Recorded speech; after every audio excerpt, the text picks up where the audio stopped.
ஆன்மீக அன்பர்கள் அனைவருக்கும் அன்பான வணக்கம். நம்முடைய ஆன்மீக பதிவு சேனலில் நாம் இன்று பார்க்கக்கூடிய பதிவு சனி பகவானால் ஏற்படக்கூடிய தொல்லைகளிலிருந்து நாம் எப்படி விடுதலை பெறுவது. வருகிற சனிப்பெயர்ச்சியானது 2025ஆம் ஆண்டு மார்ச் 29ஆம் அன்று நிகழப்போகிறது. சனிப்பெயர்ச்சி பொதுவாக சனீஸ்வரன் என்று பெயர் கேட்டாலே எல்லாத்துக்கும் மனசில் ஒரு பயம் வந்துடும். ஐயோ, சனிப்பெயர்ச்சியா அப்படின்னு. ஆனால் அவ்வளவு பயப்படுற அளவுக்கு கொடுமைக்காரர் அல்ல. முதல்ல அவரை பார்த்து பயப்படுறதை நிறுத்தணும். நவகிரகங்களிலே அவர் ஒருவர்தான் ஈஸ்வரன் பட்டம் பெற்றவர். சனீஸ்வரன் என்ற பெயர் பெற்றவர் சனி பகவான். நல்லவரா? அவர் எவ்வளவுதான் பிரச்சனையை கொடுக்குறாரு அப்படின்னா, அந்த பிரச்சனைகளுக்கு காரணம் என்ன, அந்த பிரச்சனை எதனால் வருது, அதிலிருந்து எப்படி வெளியே வரலாம் அப்படிங்கிறதுக்காக தான் இந்த பதிவு. இந்த வீடியோவை இடையில் ஸ்கிப் பண்ணாமல் பாருங்கள். முதல்ல நாம் பிரச்சனையை பற்றி பேசுகிற போதே நாம் என்ன பண்ணுவோம்? 7.5 சனி எனக்கு இருக்குது, அஷ்டம சனி எனக்கு இருக்குது, எனக்கு அஷ்டாம சனி இருக்குது, அதனால தான் அப்படி பிரச்சனை, எனக்கு கண்ட சனி இருக்குது, அதனால தான் அப்படி பிரச்சனை, எனக்கு விரைய சனி இருக்குது, அதனால தான் எனக்கு இப்படி பிரச்சனை எல்லாம் வருது அப்படின்னு ஒரு முடிவுக்கு வந்துடுவோம் நாமளே. ஒரு ஜாதகம் அப்படின்னா பார்த்தாலே சனி பகவான் எல்லா ராசியிலும் எல்லா வகையாகவும் இருப்பார். என்னென்ன வகையாக இருப்பாருன்னு பார்த்தா, 7.5 சனியாக இருப்பார், மங்கு சனியாகவும் இருப்பார், பொங்கு சனியாகவும் இருப்பார், தங்கு சனியாக இருப்பார், கண்ட சனியாக இருப்பார், விரையச்சனியாக இருப்பார், அஷ்டமச்சனி, அஷ்டாஷ்டம சனி, விரையச்சனி, ஜென்ம சனி, பாத சனி, வாக்கு சனி, இன்னும் பல பெயர்களில் சனி இருக்கலாம். இவ்வளவு சனி இருக்கும் பொழுது இது எல்லா ராசிகளுக்குமே பிரித்து தானே இருக்கும். ஒரு ராசிக்கு 7.5 சனி நடந்தால் இன்னொரு ராசிக்கு கண்ட சனி நடக்கும், இன்னொருத்தருக்கு அஷ்டம சனி நடக்கும். இவ்வாறு மனிதர்களுக்கு ஒரு மனிதன் சனி வகை மாறுபடும்.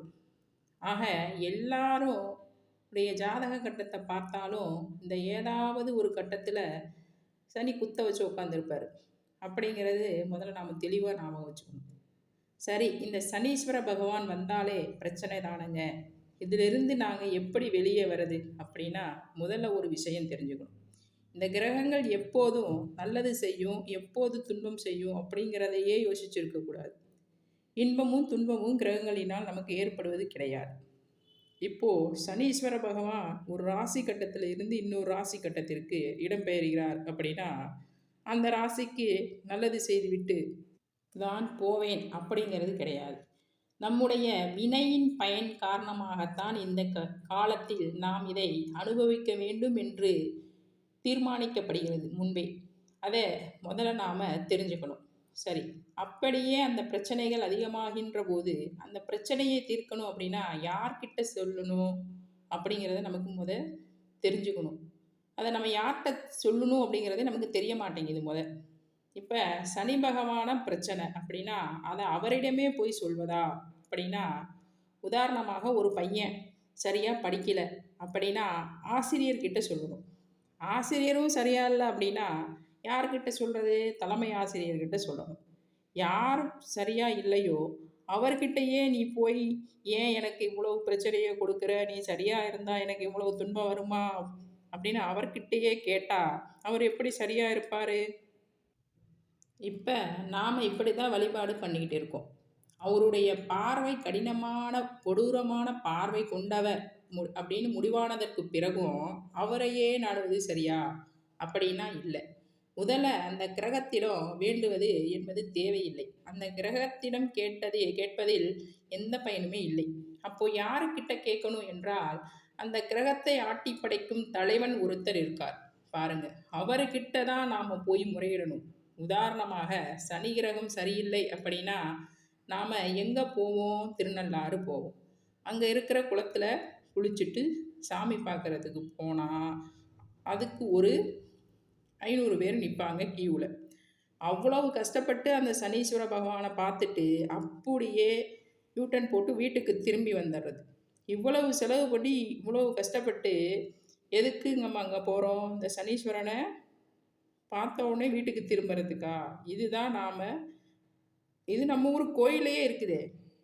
நம்ம ஊர் கோயில் தெருமுக்கிலேயே இருக்கிற அம்மன் கோயிலில் சனீஸ்வரர் இருக்கிறாரு, சிவன் கோயிலில் சனீஸ்வரர் இருக்கிறாரு. எதுக்கு அவ்வளோ தூரம் நம்ம சிரமப்பட்டு திருநள்ளாறு வரைக்கும் போகணும்? நாம் அங்கே போகிறதுக்கு ஒரு காரணம் உள்ளது. அது என்ன காரணம் அப்படின்னா, அங்கே இருக்கிற சனீஸ்வர பகவானுக்கு நன்மை செய்கிற தெய்வம் யாரோ அந்த தெய்வத்தை வழிபட தான் நாம் போகணும். சனி பகவானுக்கு அந்த தலத்தில் ஏன் அவ்வளவு சிறப்பு? அந்த சனியினால் உயர்வு வருதா அப்படின்னா கிடையாது. சனீஸ்வரனுக்கு வந்த பிரச்சனையே தீர்த்து வைத்தவர் திருநள்ளாறில் எழுந்தருளக்கூடிய தர்பணேஸ்வரர். நிறைய பேருக்கு அதுவே தெரியாது. அப்படி ஒரு சாமி அங்கே இருக்கா அப்படின்னு கேட்பாங்க. தர்பணேஸ்வரர் தான் சனியின் தொல்லையை தீர்த்து வைத்தார். நாம் என்ன பண்ணுறோம்? சனி பகவானை கும்பிட்டுட்டு அப்படியே வீட்டுக்கு வந்துடும். சனி பகவானை கும்புறோமோ தவிர தர்பணேஸ்வரரை மறந்து விட்டுறோம். ஆக நாம் திருநள்ளாறு போய் தர்பணேஸ்வரரை தான் வழிபட வேண்டும். அவ்வொரு மனசு வைக்கணும். அவ்வொரு மனசு வச்சாதான் இந்த சனியின் பிடியிலிருந்து நம்மை காப்பாற்ற முடியும். ஏன் என்றால் சனி பகவானுக்கு தலைவர் தர்பணேஸ்வரர். அவரை விட்டுவிட்டு நாம் சனி பகவானுக்கு அர்ச்சனை சீட்டு வாங்கி முதல் வரிசையிலே நின்று நம்ம பேர், ஊர், நாறு, நட்சத்திரம், குலம், கோத்திரம் எல்லாம் சொல்லி அட்ரஸையும் கொடுத்துட்டு வந்துடுறோம், முகவரியையும் கொடுத்துட்டு நம்ம வந்துடுறோம். பிறகு சனி எனக்கு ஒரு நல்லது பண்ணலை அப்படின்னா எப்படி பண்ணுவார்? நல்லது பண்ணுவாரா? யோசிக்கணும் இல்லையா? நமக்கு ஒரு பிரச்சனை அப்படின்னா அந்த பிரச்சனையை சரி செய்பவர் இடத்தில் சரணாகதி அடையணும்.